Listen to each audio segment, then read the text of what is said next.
Bonjour et bienvenue sur l'Audace d'être moi, le podcast qui te donne des clés pour aller vers le meilleur de toi et vivre une vie libre, joyeuse et pleine de sens. Je suis Alexia Ferrantelli, je suis coach de vie et fondatrice de l'école d'auto-coaching AMACT.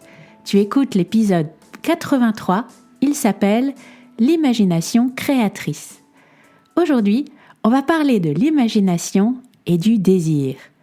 On a souvent tendance à réserver l'imagination aux artistes, aux scientifiques, aux progrès technologiques. Et c'est vrai que les œuvres d'art, les avancées scientifiques et technologiques seraient impossibles sans imagination. On ne serait jamais allé sur la Lune si cette idée n'était pas née d'abord dans l'esprit de quelqu'un. Mais l'imagination créatrice, ça n'est pas réservé à ces domaines. On a besoin de recourir à l'imagination dans tous les domaines de notre vie où on veut du changement, de l'amélioration. Chaque fois qu'on doit surmonter une difficulté. L'imagination, c'est le moyen de transformer le monde par les images qu'on se donne. C'est par l'imagination qu'on élargit notre horizon. Elle nous permet de nous déplacer dans un autre espace, dans un autre temps, vers d'autres possibles que ce qui est. Elle nous permet d'anticiper ce qui pourrait être. Elle nous projette vers l'avenir. Elle nous montre comment on pourrait faire autrement. Tout le monde a de l'imagination. Et comme l'a dit Maya Angelou, on ne peut pas épuiser sa créativité. Plus on l'utilise, plus on en a. Quand on traverse une épreuve, qu'on vit une période de crise, que ce soit une crise personnelle, une crise de couple, une crise sociétale, ça peut être l'occasion d'inventer quelque chose de nouveau. Une crise peut être créatrice. Elle peut être le terreau de quelque chose de neuf. Parce qu'au fond, la crise, elle déstabilise le statu quo. On était dans une sorte d'équilibre, et la crise ébranle les fondements de cet équilibre. Ça crée du mouvement, de l'énergie. Et c'est à nous d'utiliser cette énergie pour inventer quelque chose de beau. La difficulté réveille souvent en nous une force créatrice endormie. Quand on est poussé dans nos retranchements, on peut faire de nos problèmes les leviers d'un changement positif. En fait, une situation de crise, ça peut être un tremplin pour l'imaginaire, une invitation à transformer, innover, renverser la table. Dans l'accident de vie, dans la faille, dans la vulnérabilité, se trouve la possibilité de progrès, d'innovation. La perfection ne permettrait pas ça. On a tous besoin d'être résilients, c'est-à-dire d'être capable d'utiliser les crises, qu'elles soient personnelles ou sociétales, pour aller vers du meilleur, pour persévérer en humanité et en société, au lieu de régresser. Que ce soit pour notre vie, personnellement, chercher un nouveau sens à sa vie, ou pour notre couple, imaginer une nouvelle façon de vivre ensemble, ou pour la société, inventer de nouveaux paradigmes, expérimenter de nouvelles choses, remettre en cause les croyances fondatrices et se tourner vers un nouvel idéal de société. Et qu'est-ce qui nous permet de transformer ce qui pourrait être désespérant en remise en cause constructive? C'est notre imagination. Dans cet épisode, il y aura 3 parties. On va d'abord voir ce qui peut faire obstacle à notre imagination. On va voir ensuite à quoi ça sert de la libérer. Et finalement, on va voir comment faire. Il y a 2 choses qui peuvent nous empêcher d'accéder à notre imagination, qui empêchent notre créativité de s'exprimer. Ces 2 choses, ce sont des croyances limitantes et des peurs. Pour libérer notre imagination, il faut souvent revisiter nos croyances. Comme l'a dit Erich Fromm, la créativité demande le courage d'abandonner nos certitudes. La première croyance qui coupe le souffle de notre imagination, c'est de croire que les choses sont impossibles. Si tu pars du principe que quelque chose est impossible, ton esprit te présente toutes les raisons de le croire. Par contre, quand tu présupposes que quelque chose est possible, au contraire, ton esprit va trouver tous les moyens de concrétiser ce à quoi tu aspires. Il va avoir des idées. Ça ouvre la porte à des solutions créatrices. Plus tu t'entraînes à envisager que les choses sont possibles, plus ton imagination sera stimulée. Au fond, Ce qu'il nous faut interroger quand on croit que les choses sont impossibles, c'est notamment notre sentiment d'impuissance. Au fond, il s'agit de se demander qu'est-ce qui est dans mon contrôle ? Quelle est ma zone d'influence ? Elle est peut-être plus large que je ne le crois. Le plaisir que je prends dans mon travail ne dépend-il pas en grande partie de moi ? Et le bonheur dans mon couple ? Est-ce que je n'ai pas un rôle à jouer dans ce que le monde va advenir ? Pour élargir notre zone de contrôle, il s'agit de quitter le « à quoi bon ?», le fatalisme, retrouver confiance dans notre puissance individuelle, la confiance en l'autre et en la vie. Toutes ces formes de confiance qui se nourrissent les unes les autres. Et aussi la confiance en notre puissance collective, parce que quand on pense collectivement, notre zone d'influence s'élargit encore. Comme l'a écrit Viktor Frankl, cela va mal dans le monde, mais cela ira encore plus mal à moins que chacun de nous ne fasse de son mieux.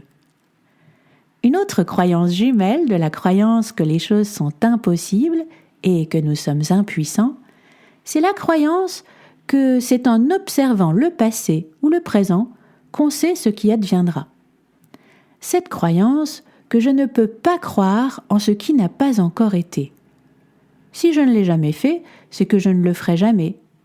Si c'est comme ça que les choses se font, c'est qu'elles se feront toujours comme ça.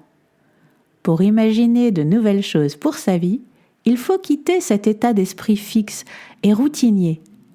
La vie, c'est le changement, l'impermanence.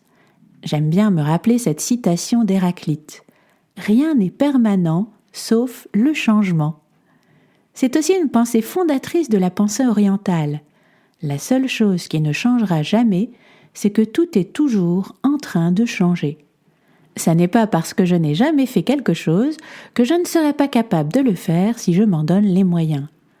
Pour réveiller ton imagination, au lieu de te dire « c'est comme ça que j'ai toujours fait », dis-toi plutôt « comment est-ce que je peux faire encore mieux, différemment, de façon plus efficace, plus rigolote, plus légère, plus écolo ».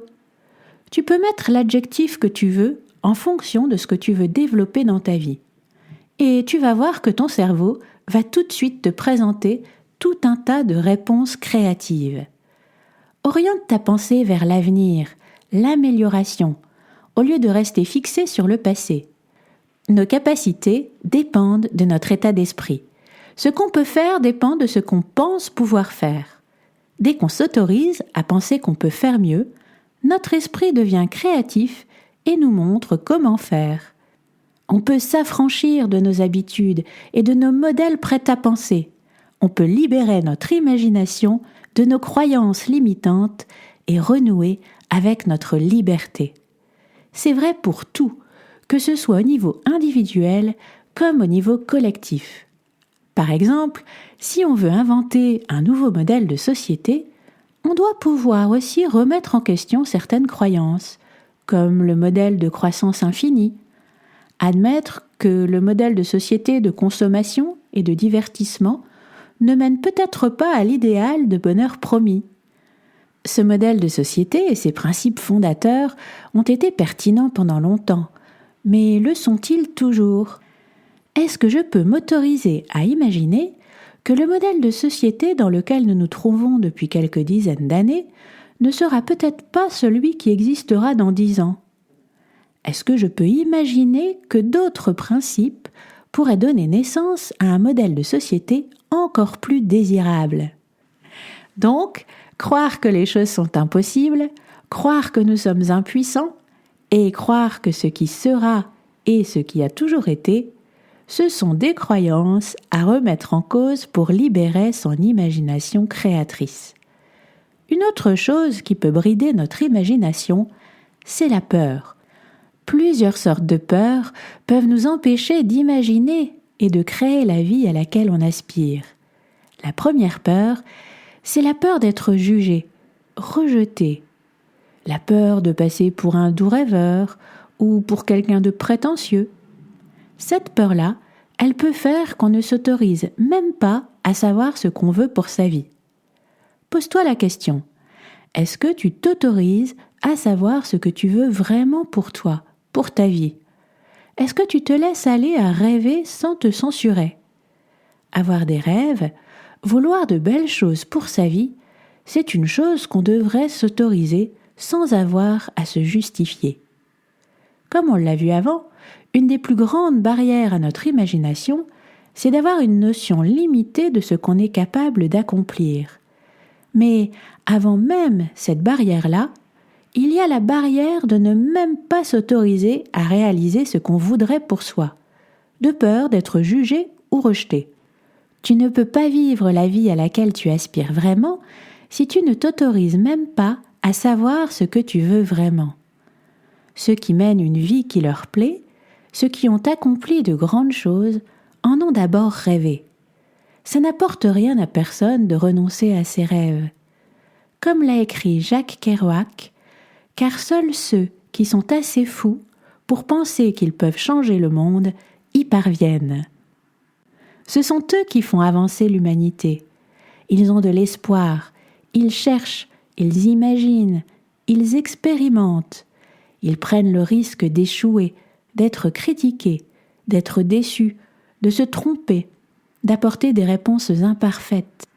Mais c'est comme ça qu'ils accomplissent leurs rêves et qu'ils changent les choses. Et en s'autorisant à rêver, en libérant leur imagination pour créer, ils inspirent d'autres à le faire aussi. Une autre grande peur qui peut brider notre imagination, c'est la peur de perdre. L'aversion à la perte, c'est quelque chose de puissant chez l'être humain. C'est un biais cognitif qui nous fait exagérer énormément l'importance de ce qu'on perdrait et minimiser beaucoup ce qu'on pourrait gagner.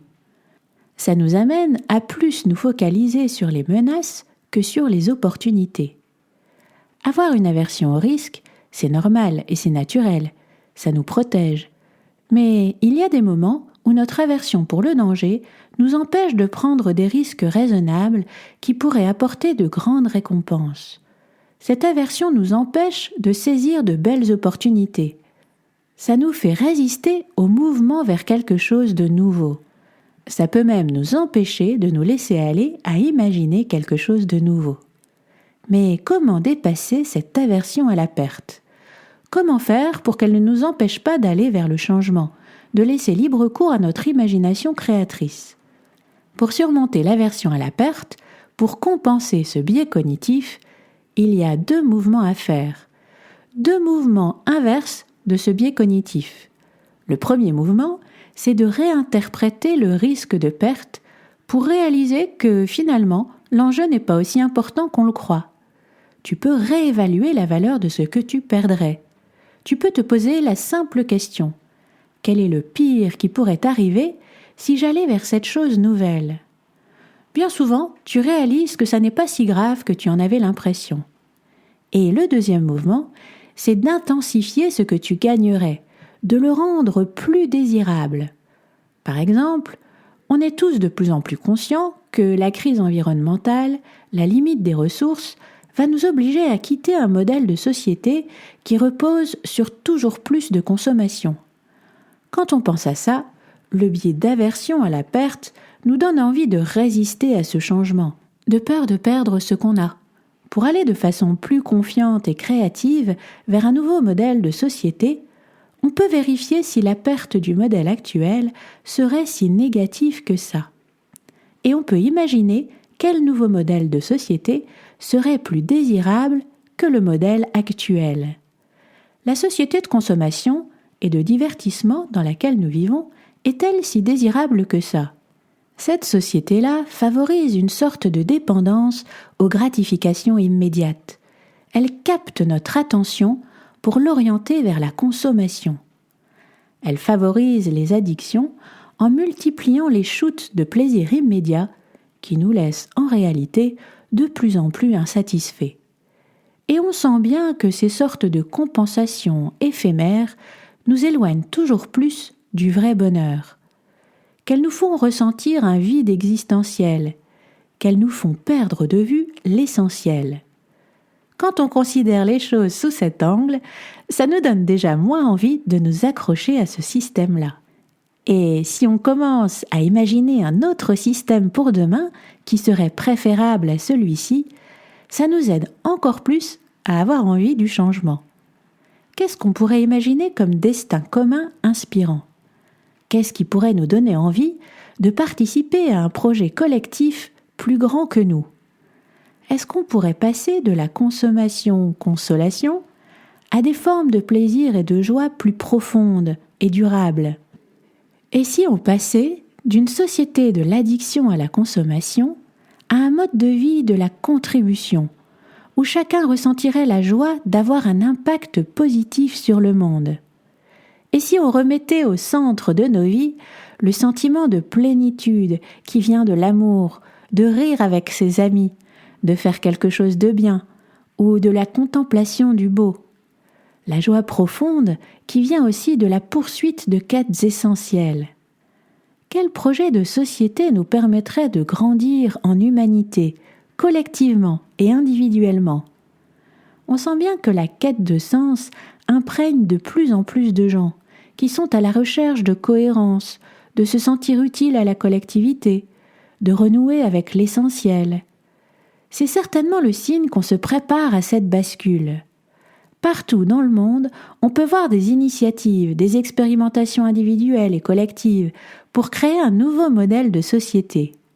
On dit que les gens sont en quête de sens. Pourquoi on parle de quête ? Parce qu'on est à la recherche de quelque chose. On poursuit une étoile, on ne sait pas si on va l'atteindre, mais ça nous tend vers quelque chose. Poursuivre une quête, ça nous fait passer de la pulsion et de l'automatisme au choix conscient et au désir, à l'enthousiasme, à l'inspiration. On est dans une société qui favorise l'hyper-instantanéité. On a perdu l'esprit des bâtisseurs de cathédrales qui savaient qu'ils ne verraient pas l'achèvement de leur œuvre de leur vivant. Poursuivre une quête, ça nous remet dans du temps long. Poursuivre une quête, ça libère l'imagination. Pourquoi ? Parce qu'être tendu vers quelque chose, ça nous libère d'une trop grande attention à nous-mêmes. Ça nous libère de nos conflits internes, de nos peurs, des petites frustrations du quotidien. L'énergie va où tu portes ton attention. Si tu portes ton attention sur de grands buts, ton énergie ne se perd plus sur les choses futiles et inutiles. Elle s'oriente vers la recherche de solutions pour te rapprocher de ton grand but. Et j'en arrive à la deuxième partie de cet épisode. Après avoir vu les croyances et les peurs qui peuvent faire obstacle à l'imagination, on va voir pourquoi il est tellement important de la libérer. Avant de réaliser quoi que ce soit, il faut d'abord l'avoir imaginé. Comme l'a dit Van Gogh, je rêve mon tableau, puis je peins mon rêve. Rien dans le monde n'a été accompli ou vécu par l'homme avant d'être né dans son imagination. Tu ne peux pas vivre la vie qui te fait vraiment rêver si tu ne t'es même pas laissé aller à l'imaginer d'abord. Et puis, c'est important de se permettre de rêver et d'imaginer parce que c'est ça qui va stimuler notre désir, le désir d'aller vers ce qu'on a imaginé. Seul le désir nous permet de surmonter nos peurs, les obstacles, notre goût du statu quo. Quand on désire, on se projette vers autre chose. C'est un moteur. Si on n'a pas de désir pour moteur, on ne va pas bien loin. On a besoin d'être porté par un projet de vie enthousiasmant, une belle société à bâtir. Il n'y a que le désir d'autre chose de plus beau, plus grand, qui peut nous permettre de renverser nos vieilles croyances, nos vieilles habitudes. L'œil doit se fixer sur l'horizon pour se détacher du rétroviseur.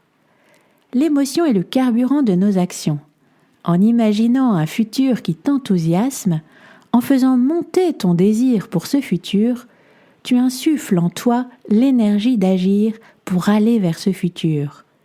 Mais cette aspiration ne doit pas être une tentative de fuir la situation présente. Elle doit être au contraire l'occasion de savourer encore plus le présent par le fait de donner du sens à ton action, d'être chaque jour la personne que tu as envie d'être en poursuivant ta quête. Si tu censures tes désirs, tes rêves, c'est comme si tu soufflais une bougie à peine allumée. Ce qu'on veut au contraire, c'est nourrir ce feu pour qu'il atteigne le seuil critique à partir duquel le vent ne l'éteint plus, mais où le vent attise la flamme. Quelle est ton aspiration la plus profonde, celle que tu portes au fond de ton cœur? Quand tu as imaginé un grand but, que tu t'en es imprégné, surtout si ce grand but t'est inspiré par ta sagesse intérieure, par l'amour, l'adversité n'éteint plus ton feu intérieur. Au contraire, elle le nourrit. Comme on l'a vu avant, pour libérer ton imagination, tu peux remettre en cause la croyance que ni toi, ni les autres, ni la société ne peuvent changer. Tu peux sortir du sentiment d'impuissance, renouer avec la confiance dans ta capacité à avoir un impact sur le monde.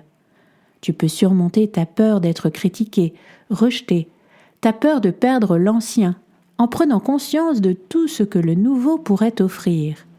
Tout ça, ça t'aide à libérer ton imagination. Mais ce qui est magique, c'est que l'inverse est vrai aussi. Ton imagination, en te proposant des alternatives désirables, t'aide à modifier tes croyances et à surmonter tes peurs. Ça met en route un cercle vertueux.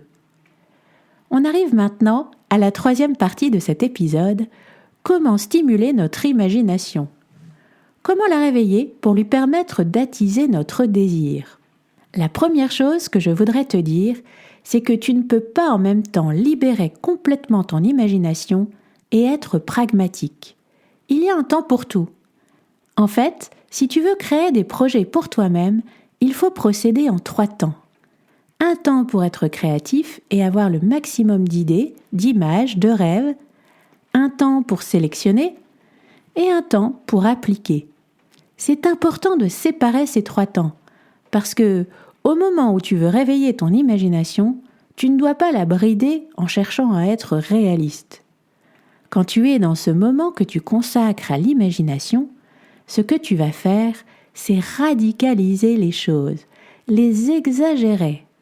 Rêver grand, c'est ça qui libère l'imagination, qui stimule ta créativité. Amuse-toi, vas-y carrément. Joue avec tous les possibles. Comme l'a dit Einstein, la créativité, c'est l'intelligence qui s'amuse. Au moment où tu imagines, suspends ton esprit critique.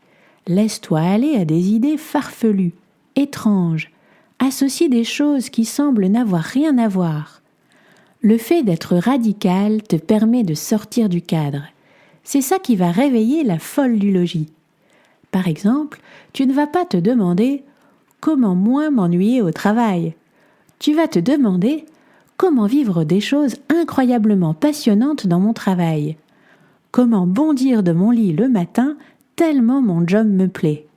C'est ça qui va débrider ton imagination, ta capacité de rêver. Rêver grand, ça libère ton imagination et ça te permet aussi d'amplifier ton désir. C'est plus facile d'avancer vers un objectif quand il est très désirable, très enthousiasmant, que quand c'est un objectif raisonnable, qu'il s'excuse, qu'il essaie de se faire petit, et que finalement, il ne te fait pas vraiment envie. Paradoxalement, c'est plus facile d'atteindre un grand objectif qu'un objectif médiocre. Ça te permet de remplacer la peur de l'inconnu par l'élan de l'imagination et du désir. C'est avec de grands rêves que tu vas allumer un feu intérieur, le feu de la passion qui ne s'éteindra pas à la moindre bourrasque. Tu vas augmenter ton désir en idéalisant l'objet de ton désir, en étant utopiste. Quand ton désir est intense, rien ne peut l'arrêter. On peut essayer de retenir l'eau, mais le barrage finira par céder. Rien ne t'empêche de poursuivre une grande quête, un rêve immense. Tu peux le poursuivre tout en sachant que c'est un idéal vers lequel tu tends et que tu n'atteindras peut-être jamais. L'important, ça n'est pas de l'atteindre, c'est de te mettre en chemin vers lui avec enthousiasme. Il y a en l'être humain un besoin d'idéal, d'absolu. On a besoin de dépasser ce qu'on est parce que l'on peut être. on est triste quand on y renonce. Être idéaliste dans le rêve à atteindre, ça ne t'empêche pas d'être ensuite très pragmatique dans l'action. La première clé pour libérer ton imagination, c'est donc d'exagérer les choses, de les radicaliser, de les idéaliser, de t'amuser. Et la deuxième clé, c'est de changer de point de perspective. Ta référence, ça doit être ton objectif, ton but, pas ton point de départ actuel. Arrête d'imaginer ton futur en regardant dans le rétroviseur, mais plutôt laisse ton regard porter loin. Se définir par rapport à ce qu'on a, ou ce qu'on a été, ou ce qu'on a fait jusque-là, ça nous enferme. Ça nous amène à nous centrer sur ce qu'on pourrait perdre. Chaque homme peut devenir ce qu'il n'est pas encore. Quand on se définit par ce qu'on va devenir, par ce qu'on va accomplir, ça ouvre au contraire tout un champ de possibles. Pour libérer ton imagination, il s'agit de te décaler en considérant les choses sous un autre angle. Si tu te dis « j'ai un problème », ton cerveau te fait considérer la situation d'une certaine façon. Si tu te dis « j'ai un défi à relever », aussitôt ton cerveau te présente tout autre chose. Pour voir grand, porte ton attention sur des pensées stimulantes, enthousiasmantes. Utilise des mots forts, positifs, chaleureux, radicaux. Des mots qui promettent le bonheur, la réussite, le plaisir. Des mots porteurs d'espoir.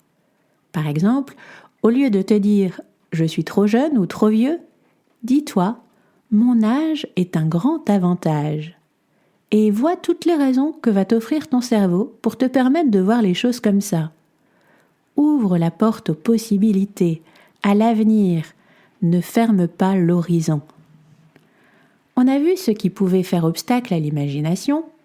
On a vu pourquoi il est important de se donner les moyens de libérer notre imagination et comment faire. Et maintenant, voyons comment faire pour ne pas rester bloqué juste dans l'imaginaire.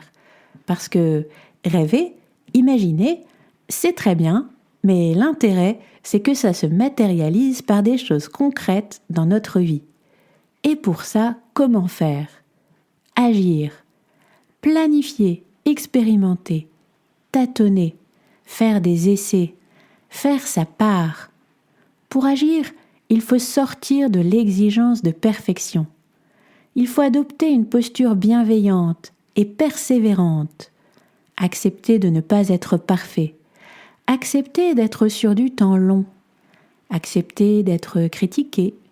Accepter que ça ne soit pas facile. Accepter de se remettre en cause. Accepter nos doutes, nos ambivalences, nos contradictions.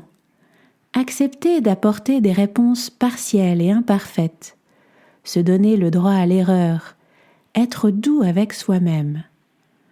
En agissant, on se confronte à la vraie vie, et ça vient nourrir encore notre imaginaire. Ça nous emmène encore ailleurs que là où on l'avait imaginé au départ. Changer nos pensées, nos croyances, imaginer, ça nous transforme. Mais agir, c'est un élément essentiel de notre métamorphose, parce que ça n'est qu'en agissant qu'on se met en contact de la vraie vie. Rêver grand et savoir que la route vers ce rêve ne sera pas linéaire, mais que tant que tu poursuis ce rêve, du moins, elle sera passionnante. Voilà ce que je te propose aujourd'hui pour stimuler ton imagination. Une belle façon d'échapper à notre censeur intérieur, c'est d'utiliser la technique de l'écriture rapide. Pense à une difficulté que tu rencontres, une épreuve que tu traverses. Prends un papier et un crayon et réponds très rapidement à la question « Comment cette situation pourrait-elle devenir la meilleure chose qu'il soit arrivé pour moi comme pour les autres ?» Tu vas voir, c'est très simple. Quand tu poses une question à ton cerveau, il te donne des réponses. Tu écris 10 réponses. Et pour libérer complètement ton imaginaire, radicalise les choses. Demande-toi ensuite comment est-ce que ça pourrait être encore mieux que ça pour moi comme pour les autres. Et écris encore 10 réponses. Si tu veux développer ton imagination, inscris-toi à la formation « Deviens un maître de la résilience ». Dans cette formation, on apprend et on pratique, on passe à l'action. Elle a pour objectif de te permettre de développer toutes les ressources pour devenir quelqu'un qui grandit avec les épreuves, quelqu'un qui sait transformer les obstacles en opportunités, quelqu'un qui, quoi qu'il arrive, se rapproche de la meilleure version de lui-même et bâtit la vie à laquelle il aspire. Et bien sûr, l'imagination fait partie des ressources qu'on apprend à développer dans cette formation. La formation est en promotion pour le moment, donc si tu es intéressé, n'hésite pas, tu n'as qu'à suivre le lien dans les notes de cet épisode. Je te laisse sur cette jolie phrase rigolote d'un anonyme. Ceux qui pensent que c'est impossible sont priés de ne pas déranger ceux qui essaient. Si tu aimes ce podcast et que tu veux m'encourager à continuer, laisse un commentaire sur Apple Podcast. C'est ce qui m'aide le plus à me faire connaître. Et aussi, like, laisse des commentaires et partage sur les réseaux sociaux. Ça te prendra 1 minute, mais ça fait toute la différence. Merci. Je voulais d'ailleurs remercier Mamie Frotte-Tout qui a déposé l'avis suivant sur Apple Podcast. Magique. Bonjour, je puise beaucoup de conseils riches. Je trouve des réponses à beaucoup de questions. Ces petits rendez-vous d'écoute sont devenus essentiels pour moi. J'en ai parlé autour de moi et d'autres personnes m'ont dit merci de leur avoir fait découvrir. Merci, à bientôt dans un nouvel épisode. Merci à toi, Mamie Frotte-Tout, d'avoir pris le temps de déposer ce message qui me fait très plaisir et permettra à d'autres de me découvrir. À bientôt!